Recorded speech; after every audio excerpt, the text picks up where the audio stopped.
دنیا میں آنے والے تو بہت آتے ہیں، لیکن وہ آنے والا اور جانے والا محمود ہوتا ہے، اور اس کی جس قدر مدحت کی جائے اور جس قدر تعریف کی جائے وہ کم ہے جس کے جانے پر لوگوں کی آنکھیں اشکبار ہوں۔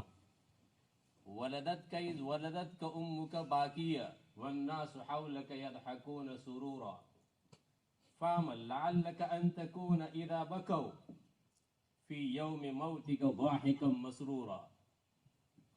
یہ تو شیخ ابن القیم رحمۃ اللہ علیہ نے تبیان میں نقل فرمایا اشعار، اور فارسی والا اس کو اس انداز سے کہتا ہے کہ یاد داری وقت زادنے تو ہما خندہ بودند تو گریاں آنچو نازی وقت مردنے تو ہما گریاں بودند تو خندہ، کہ جس وقت تو پیدا ہوا تھا اس موقع پر لوگ خوشیاں منا رہے تھے، خوش ہو رہے تھے، اور تو رو رہا تھا۔ لیکن زندگی ایسی گزارنی ہے کہ جس وقت تم جا رہے ہو لوگ رو رہے ہو اور تم خوش ہو رہے ہو، تم مسرور ہو۔ میں نے کہا قابل مدحت وہ آدمی ہے جو اس قسم کی زندگی گزار کر گیا۔ اور تعزیتی اجلاس میں ایک بات عام طور پر یہ کہی جاتی ہے کہ ابھی تو یہ کام باقی تھا، ابھی وہ چیز باقی تھی، ناگہانی کی موت ہو گئی۔ کوئی چیز ناگہانی نہیں ہے، اللہ تبارک و تعالیٰ کی یہاں وقت مقرر ہے، اسی وقت مقرر پر ملک الموت پہنچتے ہیں اور رب تبارک و تعالیٰ کی حضور لے کر چلے جاتے ہیں اس کی روح کو۔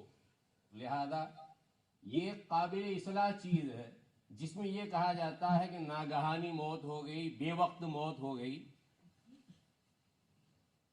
محمد ابن عبد الرحمن اشبیلی رحمۃ اللہ علیہ نے بعض العلماء کے حوالے سے نقل کیا ہے کہ سورہ منافقون میں اللہ تبارک و تعالیٰ نے فرمایا لن یؤخر اللہ نفسا اذا جاء اجلها ولن یؤخر اللہ، ہرگز اللہ تبارک و تعالی مؤخر نہیں کریں گے۔ میں ابھی ایک تفصیل لے رہا ہوں جس تفصیل کی طرف وہ اشارہ کر رہے ہیں، کسی نفس عظیم کو مہلت نہیں دیں گے رب تبارک و تعالی۔ نفس عظیم کو، اور نفوس میں سب سے زیادہ عظیم اور بڑا نفس نبی اکرم صلی اللہ تعالی علیہ وسلم کا، تو پہلے ہی خبر دی جا رہی ہے کہ اس نفس عظیم کو ذرہ برابر مہلت نہیں دی جائے گی۔ جب ان کا موت کا ٹائم آ جائے گا، جب موت کا وقت آ جائے گا۔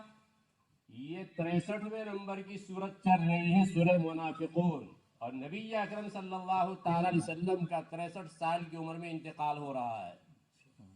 63 ہے اور ادھر عمر بھی 63 ہے، اور کہا جا رہا لن یؤخر اللہ نفسا اذا جاء اجلها، تو پھر کسی اور انسان کی تو کیا بات۔ اور اشارہ کر دیا سورہ منافقون کے بعد سورہ تغابن کا لا کر کہ اب لوگوں کے لیے غبن و نقصان ہے آپ علیہ الصلوۃ والتسلیم کے رحلت میں۔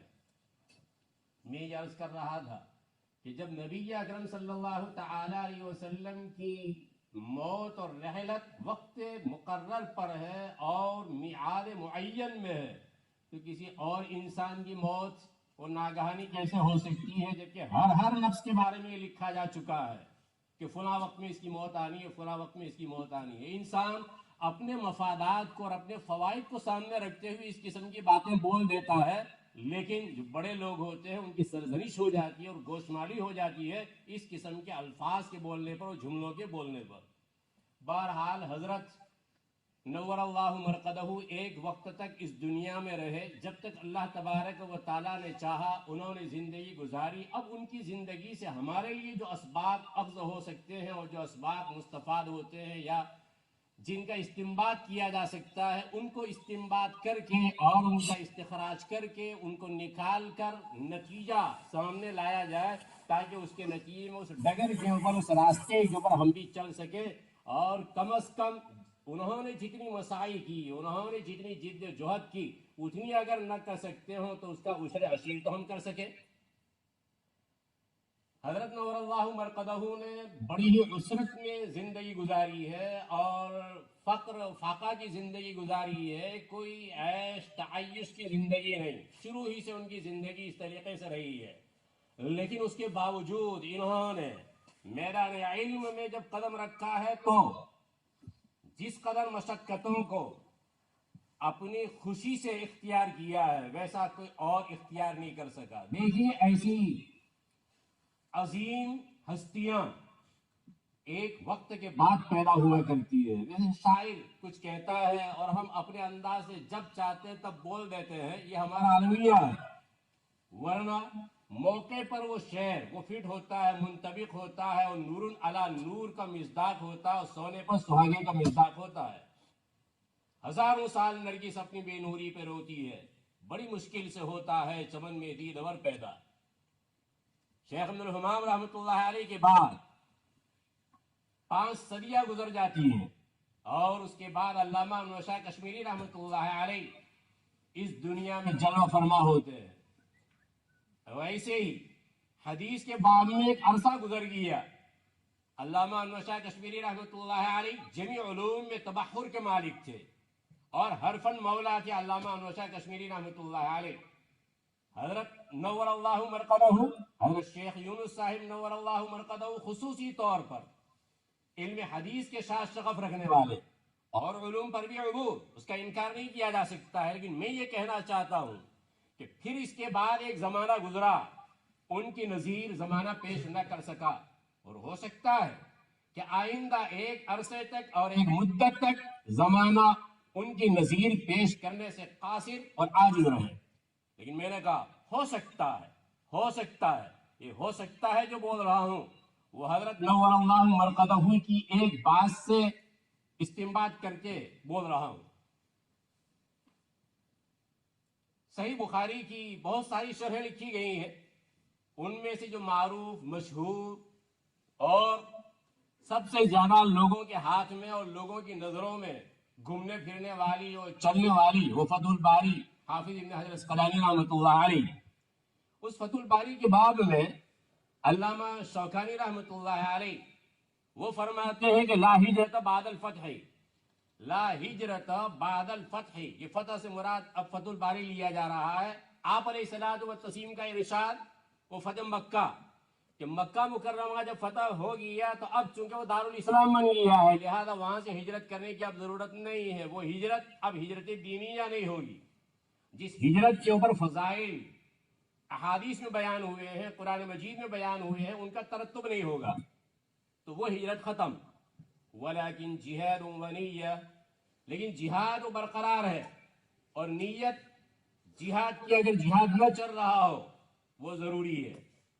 لیکن یہ عنوان تفصیلی ہے، اس کا معنی مطلب یہ نہیں ہے کہ داعش کا جو چل رہا ہے تو اس کو آپ لوگ چسپاں کر لیں. یہ طالب علم اپنے اعتبار سے کچھ سمجھ لے، وہ بہت تفصیل طلب بات ہے. وہ جہاد نہیں ہے، یہ حقیقی جہاد کی بات چل رہی ہے جو نبی اکرم صلی اللہ تعالی وسلم بیان فرما رہے ہیں. وہاں علامہ شوکانی رحمۃ اللہ علیہ فرماتے ہیں لا ہجرت بعد الفتح، فتح الباری کے بعد ہجرت نہیں. یعنی فتح الباری میں تم اپنی نظر کو جما لو، اب اس کے بعد کسی اور شرح کو دیکھنے کی ضرورت نہیں ہے، ہجرت کی ضرورت نہیں، ترک کی، ہٹنے کی ضرورت نہیں ہے. لا ہجرت بعد الفتح، یہ فرماتے علامہ شوکانی رحمۃ اللہ علیہ. حضرت نور اللہ مرقدہ اس پر فرمایا کرتے تھے ولیکن جہاد و نیہ. خود حدیث پاک میں ولیکن جہاد و نیہ، علامہ شوکانی نے کہہ دیا ولیکن جہاد، لیکن جد و جہد اپنی برقرار ہے، باقی ہے. حافظ نے لکھی شرح اپنے اعتبار سے لکھی، جامع معنی لکھی ہے، لیکن جد و جہد کا باب بند نہیں ہوا. اور حقیقت یہ ہے کہ حافظ کے بعد اگر کسی نے اس طرح بسط کے ساتھ اور کسی نے پورے انشراح کے ساتھ سمجھا ہے صحیح بخاری کو، تو حضرت نے سمجھا ہے ولیکن جہاد و نیہ.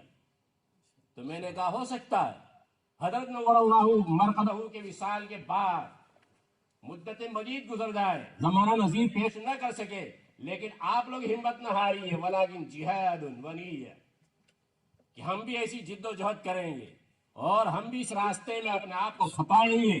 اللہ تبارک و تعالیٰ کی یہاں کوئی موسم بانجھ پن کا نہیں ہوتا ہے.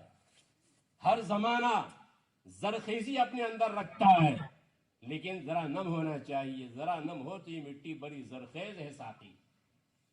اس اعتبار سے ہمت ہارنے کی ضرورت نہیں ہے. خود حضرت شیخ اشارہ فرما رہے اس بات کی طرف کہ ہمت ہارنے کی ضرورت نہیں ہے.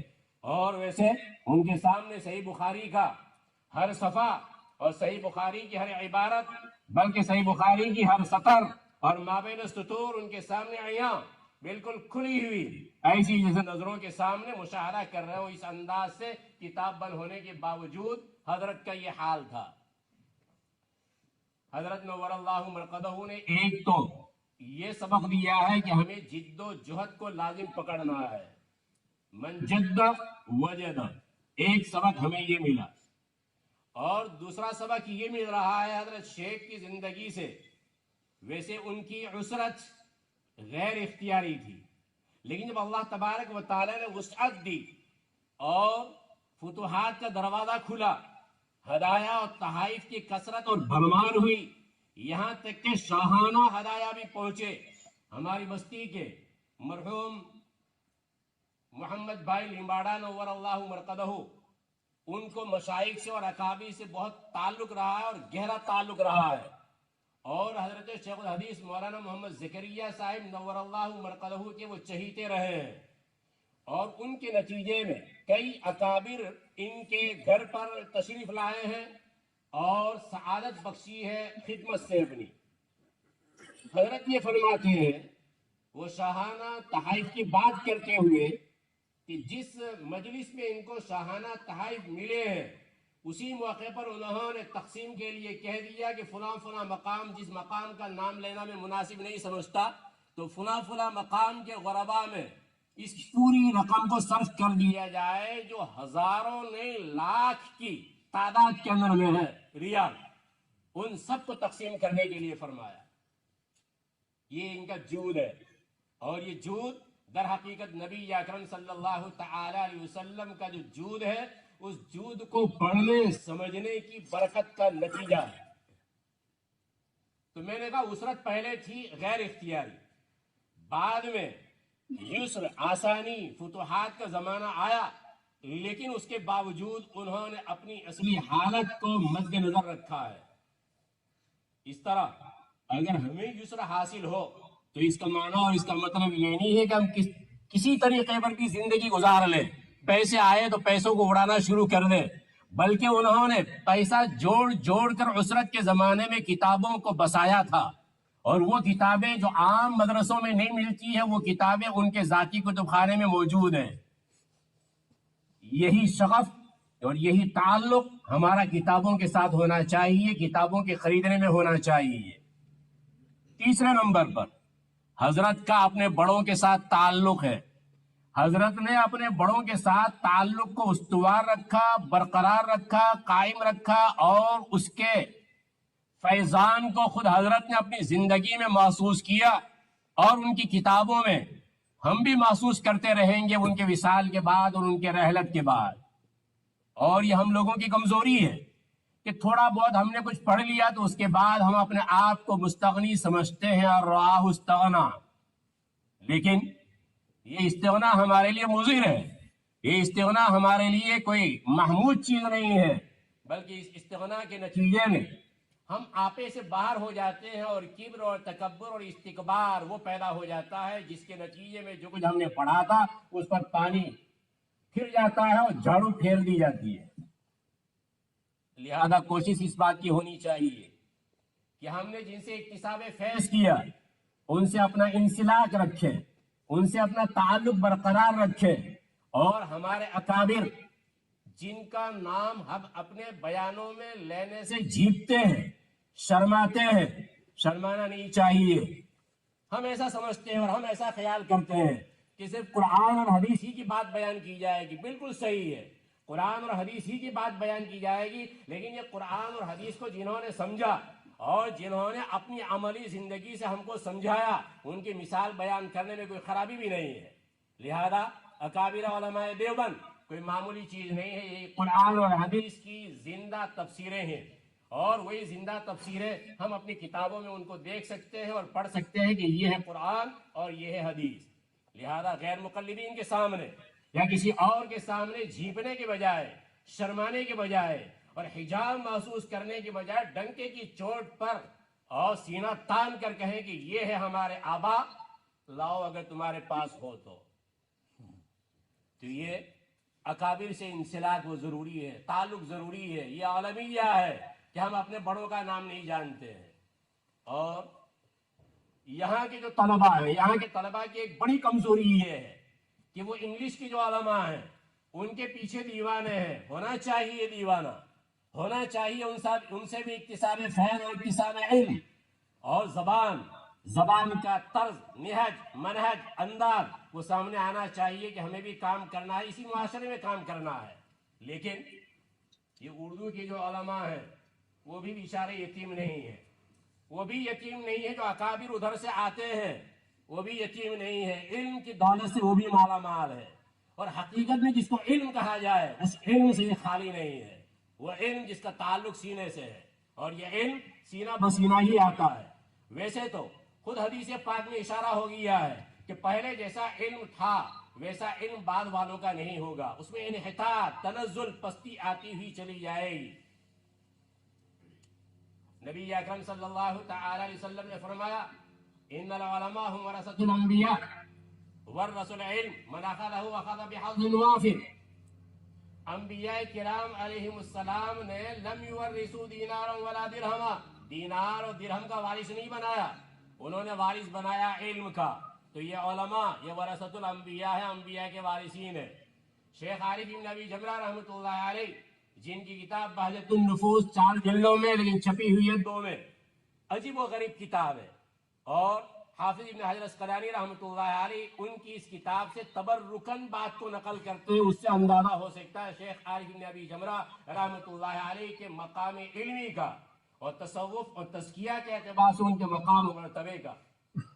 شیخ عارف بن ابی جمرہ رحمۃ اللہ علیہ بہجت النفوس میں فرماتے ہیں، اب یہ بات فتح الباری میں نہیں ہے، وہ وہیں سے میں بول رہا ہوں، بہجت النفوس سے بول رہا ہوں، مرنے والا جب مرتا ہے تو یہ مرنے والا اپنے ساتھ سب کچھ لے کر نہیں جاتا ہے کہ پیچھے چھوڑ کے جاتا ہے، پیچھے چھوڑ کے جاتا ہے لیکن سب کچھ چھوڑ کے بھی نہیں جاتا ہے۔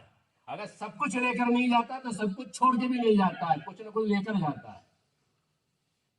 کفن دفن، تو یہ کفن دفن کے جو اخراجات ہیں وہ اس نے مان لو کہ 1500 چھوڑے تھے، 1500 میں سے 500 یہ تو ویسے بولنے کے لیے ہے، کھیل ہے، یہ 500 پاؤنڈ وہ لے کر گیا۔ یہ مرنے والا وہ کفن لے کے گیا، صرف کفن نہیں، قبر کے لیے جگہ بھی یہاں تو خریدی ہے، تو یہ قبر کے لیے پیسہ، اور میں نے کہا قبر کو مارو گولی انڈیا پاکستان بنگلہ دیش کے اعتبار سے، تو یہ کپڑا جو وہ کپڑا لے کے گیا ہے۔ اب یہ جو کپڑا لے کر گیا وہ کپڑا وارثین کو ملا ہے؟ نہیں، جو مال چھوڑا تھا اس کا ایک حصہ لے کر وہ قبر میں سویا ہوا ہے، اور باقی بعد کا جو پیسہ ہے وہ پیسہ وارثوں میں آیا ہے۔ یہ بات اگر سمجھ میں آ گئی تو حدیث پاک یہ بتلا رہی ہے انبیاء جب چلے گئے انہوں نے وارث بنایا ہے یہ علماء کو، اولیاء کو۔ یہ جو علماء، یہ جو اولیاء، صرف علماء نہیں بولا میں، ساتھ میں اولیاء بھی لگا رہا ہوں، تو یہ جو علماء ہیں یہ علماء وارث بنے ہیں لیکن سب چیزوں کے نہیں، کچھ خصایا، کچھ امتیازات وہ ساتھ میں لے کر چلے گئے انبیاء کرام علیہ السلام۔ اور پھر اس کے بعد یہ علم نقل ہوتا ہوا آ رہا ہے، کتابوں کے ذریعہ نہیں، وہ سینہ بسینہ آ رہا ہے۔ تو جو عالم گیا ہے وہ عالم اپنے ساتھ کچھ خصائص کو لے کر گیا ہے، تو سب چیزیں جو ہے وہ نہیں آ سکتی ہے، بعض والوں میں نہیں آ سکتی ہے، اس لیے انحطاط آئے گا، تنزل، پستی آئے گی۔ پھر آپ لوگ اس سے دلیل پکڑ لو کہ اچھا اس کا مطلب تو یہ کہ انحطاط ہی آنے والا ہے، انحطاط ہی آنے والا ہے۔ ہمارے استاد حضرت مولانا محمد سہراب صاحب دامت برکاتہ العالیہ، جو بھی ماٹلی وارہ میں شیخ الحدیث صاحب ہے، شیخ الحدیث صاحب نے استاد الحدیث صاحب ہے، تو یہ حضرت مولانا محمد سہراب صاحب ایک مرتبہ طالب علم جب وہ دیکھ رہا ہوگا کھڑکی سے باہر، اب وہ نظر آتا ہے تو وہ جو ہریجن لوگ ہیں تو وہ ہریجن اور پسماندہ طبقے کے لوگ، تو ان کی بستی نظر آتی ہے، ان کا محلہ نظر آتا ہے۔ دیکھا ان کو، کیا دیکھ رہے ہو؟ تو استاد صاحب بار بار یہ بولتے تھے اور یہ فرماتے تھے کہ قیامت بھی تو آنی ہے، قیامت بھی تو آنی ہے، اس طرح قیامت بھی تو آنی ہے، قیامت بھی آنی ہے۔ تو اس نے یہ کہا، اس طالب علم نے یہ کہا، وہ حضرت کے سامنے کچھ بول سکتے تھے اور بعض طالب علم بول سکتے تھے، تو اس اعتبار سے جب حضرت نے یہ کہا کیا دیکھ رہے ہو، قیامت بھی تو آنی ہے، وہ بچہ بول رہا قیامت بھی تو آنی ہے، مطلب کیا کہ اگر میں محنت نہیں کر رہا ہوں ادھر ادھر دیکھ رہا ہوں تو قیامت بھی آنی ہے، قیامت تو ایسی آئے گی، علم اٹھتا ہوا چلا جائے گا۔ اور اس موقع پر استاد صاحب نے فرمایا قیامت تو آنی ہے لیکن کیا ضروری ہے کہ تم ہی قیامت لاؤ، قیامت تو آنی ہے لیکن کیا ضروری ہے کہ تم ہی قیامت لاؤ، تم کیوں دیکھ رہے ہو، قیامت ابھی کیوں لانی ہے۔ یہ بات اگر سمجھ میں آئی ہو تو یہ بھی سمجھ میں آئے گا کہ یہ جو میں کہہ رہا ہوں کہ انحطاط، تنزل، پستی ہر زمانے میں کمی واقع ہوتی ہوئی چلی جائے گی، لیکن اللہ تبارک و تعالیٰ کبھی کبھار وہ پیچھے والوں کے جو خصائص تھے ایک ہستی کو اور ایک شخصیت کو ایسا پیدا کر دیتے ہیں کہ وہ خصائص ان میں آ جاتے ہیں، اور وہ خصائص شیخ یونس صاحب کی شکل میں نور اللہ مرقدہ رونما ہوتے ہیں۔ اب کوئی نہیں کہہ سکتا، وہاں تو استاد صاحب سرٹیفکیٹ دے رہے ہیں 47 سال کے بعد مجھ سے آگے بڑھ جاؤ گے، حضرت شیخ الحدیث مولانا محمد زکریا صاحب وہ ان کے لیے لکھ کر جاتے ہیں کہ اتنے سال کے بعد 47 سال کے بعد یہ نکالنا اور پھر اس کے بعد پڑھنا، اور اس میں لکھا ہوا ہے کہ وہ آگے بڑھ جائیں گے، اور حقیقت میں آگے بڑھے تو اس کا معنی و مطلب یہ ہوا کہ اللہ تبارک و تعالیٰ اس پر قادر ہے کہ پہلے والا جو گیا ہے اس پہلے والے کی جو خوبیاں تھی ان خوبیوں سے زائد خوبیوں سے نواز دے۔ اور حضرت مولانا اسعد اللہ صاحب رام پوری نور اللہ مرقدہ ان کے استاد اور ناظم مدرسہ مظاہرم سہارنپور کے، وہ فرماتے ایک وقت آئے گا کہ تمہارا کلمہ، تمہاری بات حجت ہوگی، اور آج بات یہی ہے کہ اگر یہ کہہ دیا جائے کہ شیخ یونس صاحب نور اللہ مرقدہ نے اس کو ثقہ قرار دیا ہے اس راوی کو، یا اس حدیث کو صحیح قرار دیا ہے، مان لیں گے، اعتراف کریں گے۔ حضرت مولانا حبیب الرحمن اعظمی نور اللہ مرقدہ محدث عظیم، محدث کبیر، ان کا شہرہ نہ صرف انڈیا میں بلکہ عرب علماء بھی ان کے فضل کمال کا اعتراف کرتے تھے۔ ٹھیک اسی طریقے پر آج کے جو عرب علماء ہیں وہ بھی حضرت شیخ یونس صاحب نور اللہ مرقدہ ان کی بات کو استناد سمجھتے ہیں، مستند سمجھتے ہیں، اور اس کو ایک اتھارٹی خیال کرتے ہیں۔ حاصل یہ ہے کہ یہ علم کم ہوتا ہوا جائے گا، لیکن ہمت ہارنے کی ضرورت نہیں، ہو سکتا رب تبارک و تعالیٰ سابقہ جو فضائل اور سابقہ جو خوبیاں اور محامد ہیں وہ محامد سے پیدا کر دے کسی کو، لہذا ہم بھی وہ جد و جہد کریں، ہم بھی وہ کوشش کریں، اور رب تبارک و تعالیٰ ان اللہ لا یضیع اجر المحسنین، محسنین جو اللہ کو دیکھ کر کام کرنے والے ہیں، عمل کرنے والے ہیں، وہ لوگ، وہ استحضاء صفت احسان سے متصف لوگ، اللہ تبارک و تعالیٰ ان کے اجر کو ضائع نہیں کرتے۔ لہذا صرف اساتذہ کو دکھانے کے لیے نہیں، اللہ کو دکھانے کے لیے جو محنت ہوگی وہ محنت رنگ لائے گی، اپنے موقع کے اوپر ظاہر ہوگا اس کا ثمرہ، اس کا نتیجہ۔ حضرت شیخ یونس صاحب نور اللہ مرقدہ کے جانے سے حدیث پاک و صادق آ رہی ہے، نبی اکرم صلی اللہ تعالی علیہ وسلم فرماتے ہیں ان اللہ لا يقبض العلم انتزاعا ينتزعه من العباد ولكن يقبض العلم بقبض العلماء۔ علماء کو اٹھائیں گے، علماء کو اٹھانے کے ذریعے اللہ تبارک و تعالیٰ علم کو اٹھاتے ہوئے چلے جائیں گے، ٹھیک وہی شکل ہو رہی ہے۔ اور میں نے کہا ہر آنکھ اشک بار ہے، اور جو استفادہ نہیں کر سکے براہ راست مشافہتاً وہ اب کفی افسوس مر رہے ہیں، اور ان کو تعصف ہو رہا ہے کہ حضرت شیخ سے ہم نے استفادہ نہیں کیا۔ یہ وہ ہستیاں ہیں جن سے ہم استفادہ کر سکتے تھے، حضرت تشریف لاتے رہے اور کئی عرصے تک وہ تشریف لاتے رہے، لیکن ہم اپنی نااہلی کی وجہ سے جیسے استفادہ کرنا چاہیے ویسے استفادہ نہیں کر پائے۔ ان کی کتابیں ابھی باقی ہے ہمارے سامنے، الیواقیت الغالیہ کی شکل میں اور نبراس کی شکل میں۔ ان یواقیت الغالیہ کو، نبراس کو اور نوادر الفقہ کو، ان کتابوں کو ہم دیکھیں، اس سے اندازہ ہوگا کہ حضرت کا مقام علمی اور مقام عملی کیا تھا، اور رب تبارک و تعالیٰ نے کیسے ان کے سامنے نصوص کو کھول کر رکھ دیا تھا۔ اللہ تبارک و تعالیٰ جو کچھ کہا گیا صحیح معنی میں سمجھنے کی اور قابل عمل چیزوں پر عمل کی توفیق مرحمت فرمائے۔ رب تبارک و تعالیٰ حضرت کی قبر کو انوار سے بھر دے، اور رب تبارک و تعالیٰ کی رحمتوں کا نزول ہو، اور رب تبارک و تعالیٰ بشری اعتبار سے جو کچھ کوتاہیاں اور جو کچھ کمیاں رہ گئی ہوں، اللہ تبارک و تعالیٰ ان زلات کو، میں نے کہا جو بشر کا لازمہ ہے، اللہ تبارک و تعالیٰ ان سے عفو اور صفح فرمائے، اور رب تبارک و تعالیٰ ان کے درجات عالیہ جنت الفردوس میں بڑھا دے، جنت الفردوس میں ان کو اعلیٰ سے اعلیٰ مقام نصیب فرمائے۔ یہ ابھی جو ایک بات میں نے کہی ہے بشری اعتبار سے، بشری جو لازمہ ہے عفو صفح، ایک مولانا مجھ سے پوچھنے کے لیے آئے، انہوں نے کہا کہ دعا کرے تو کیا کرے، اتنے بڑے آدمی ہیں تو ان کے لیے دعا کرے تو کیا کرے۔ میں نے کہا کہ جب نبی اکرم صلی اللہ تعالی علیہ وسلم اپنے لیے عفو کی دعا مانگ رہے ہیں تو پھر ہم کیوں نہیں مانگ سکتے ہر اسٹیٹ کے لیے؟ لہذا یہ عفو و صفح مانگنے میں ان کے درجے میں کوئی کمی واقع نہیں ہو رہی ہے کہ ہم یہ سمجھ رہے ہیں کہ واقعی انہوں نے یہ گناہ کیے، واقعی انہوں نے یہ گناہ کیے۔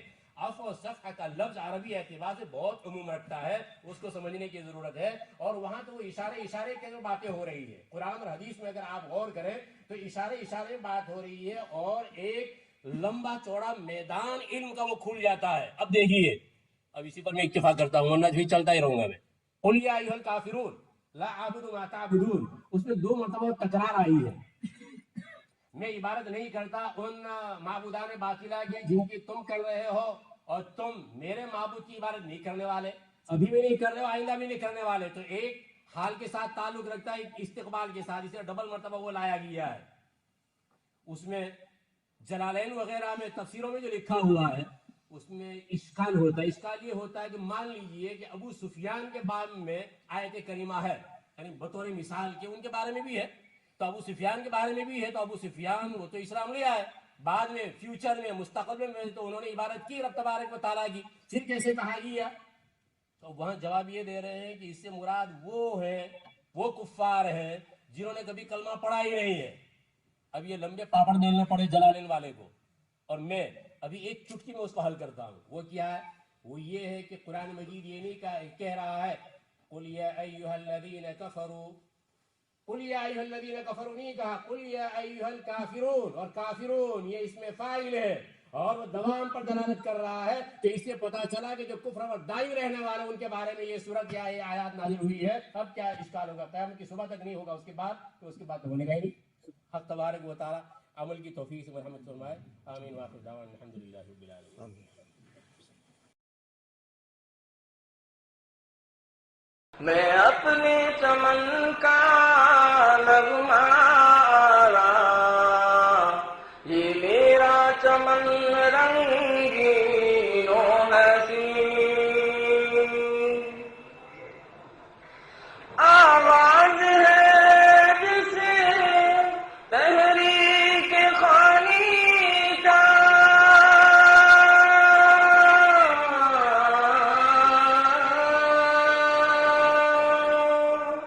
اس ہیرا کی اقرا سے، آواز ہے جسے تحریک خوانی کا،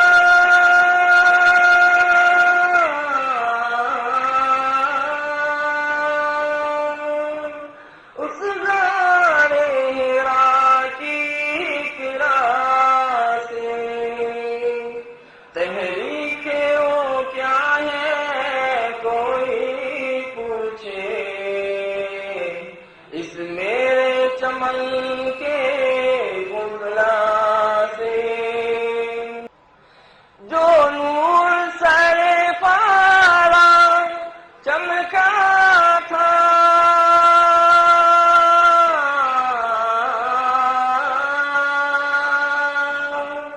اس نور کی کتاب زندہ کے رنگ،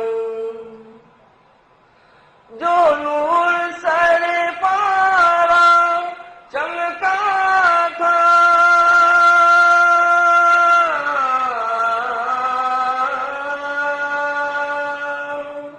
اس نور کی کتاب زندہ کے رنگ، ایک در سے گرا قدرے پیغمبر کی شکل میں ہے خود زیر چمن، ہر ذرہ میں اس میرے چمن کے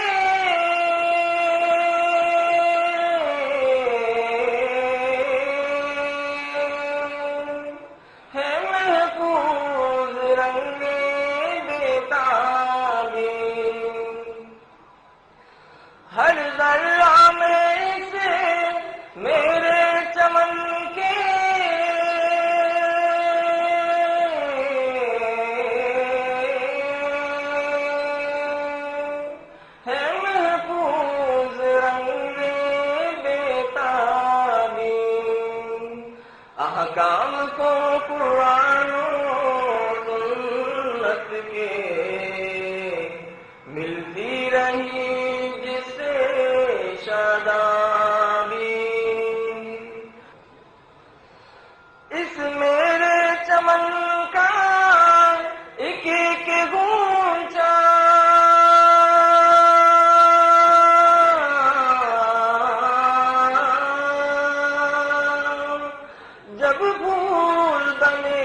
جب پھول بنے گا مہکے گا، یا بیہقی و ابن حجر ہوگا، یا بن کے غزالی چہکے گا۔ قرآن و حدیث و تفسیر و فقہ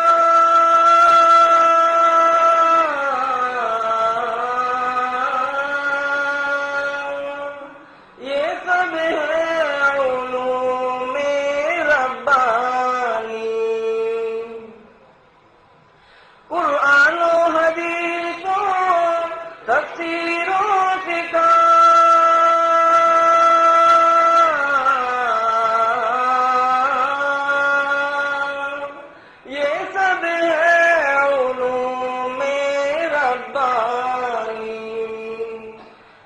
مرکز علم دین جن کے کھلتے ہیں رموز حقانی۔ کیا راز شریعت راز طریقت،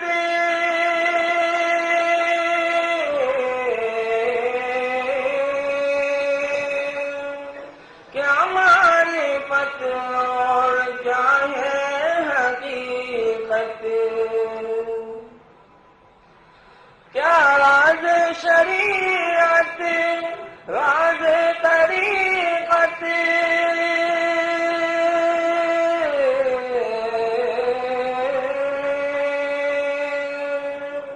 کیا معرفت اور کیا ہے حقیقت۔